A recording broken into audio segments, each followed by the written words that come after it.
ሰላም ቤተሰቦች እንዴት ናችሁ? እኔ ዶክተር ሳራ ነኝ። በባለፈው ቪዲዮ ስለ ስኳር በሽታ ምንነት፣ ምልክቶቹ እና እነማን መታየት አለባቸው የሚለውን ሰርቼላችሁ ነበር። ያላያችሁ ሰዎች ማየት ትችላላችሁ። ቪዲዮን አስቀምጬላችኋለሁ ዩቲዩብ ላይ።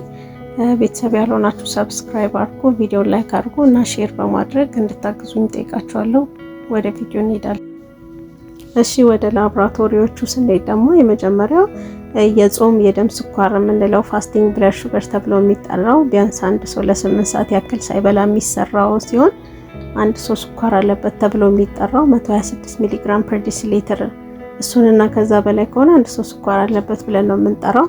የቅድመ ስኳር በሽታ ወይ ደግሞ ፕሪዲያቤቲክ የምንለው ደግሞ ከ100 እስከ 125 ሲሆን ነው። መደበኛ ወይ ደግሞ ኖርማሉ ከ100 በታች ነው።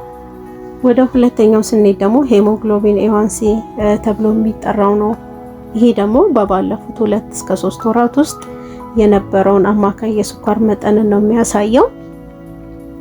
የስኳር በሽታ ለምንለው 6.5% እና ከዛ በላይ ከሆነ አንድ ሰው ስኳር አለበት ነው የምንለው።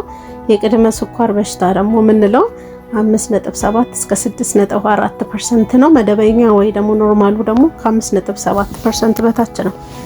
እና ወደ ሶስተኛው ስንሄድ ኦራል ግሉኮስ ቶለራንስ ቴስት ብለን የምንጠራው 75 ግራም የስኳር ከጠጣም በኋላ ከ2 ሰዓት በኋላ የምናየው ነው። ይሄ ደግሞ አንድ ሰው ስኳር አለ የምንለው ከ200 ሚሊ ግራም ፐር ዲሲሊትር እሱንና ከዛ በላይ ከሆነ አንድ ሰው ስኳር አለበት። የቅድመ ስኳር የምንለው ከ140 እስከ 199 ነው። መደበኛው ወይ ደግሞ ኖርማሉ ከ140 ሚሊ ግራም ፐር ዲሲሊትር በታች ሲሆን ነው።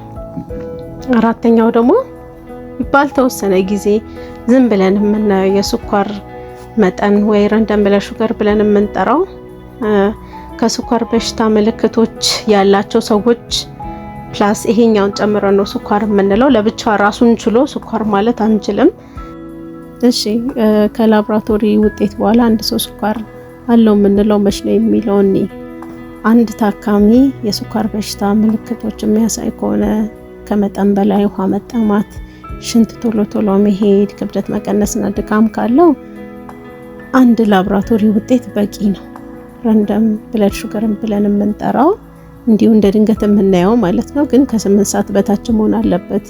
ምግብ ከበሉ ከ200 ሚሊ ግራም ፐር ዴሲሊትር እና ከዛ በላይ ከሆነ አንድ ሰው ስኳር አለው እንላለን። መድገብም አስፈላጊ አይደለም። ግን አንድ ሰው ምልክት ካሌለውሳ መች ነው አንድ ሰው ስኳር አለበት የምንለው አትሊስት 2 ሪዛልቶች አብኖርማል መሆን አለባቸው።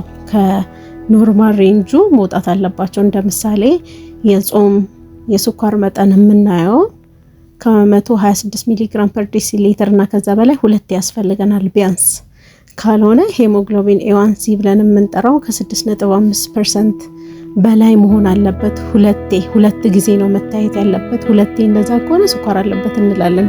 ነገር ግን በባዶ ሆድ የሚታየው ፋስቲንግ ብለድ ሹገር እና ሄሞግሎቢን ኤዋንሲ ብለን የምንጠራው የ3 ወር የስኳር መጠን አቨሬጁን የሚያሳየው እነዚህ ሁለቱ ባንዴ ቼክ ስናደርግ ከኖርማል ሬንጅ ከፍ ያለ ወይ የስኳር ደረጃ ከደረሰ እነዚህ ስኳር አለ እንላለን ማለት ነው። ለዛ ይሄን ውጤት አይተናል። ቦርደር ላይ ከሆነ አንድ ሰው ደግሞ የሚታየው መች ነው የሚለው ከ1 አመት በኋላ ቦርደር ላይ ያለው ሰው አስደግሞ መታየት አለበት። ኖርማል ላይ የሆነ ደግሞ ከ3 አመት በኋላ ተደግሞ ይታያል ማለት ነው።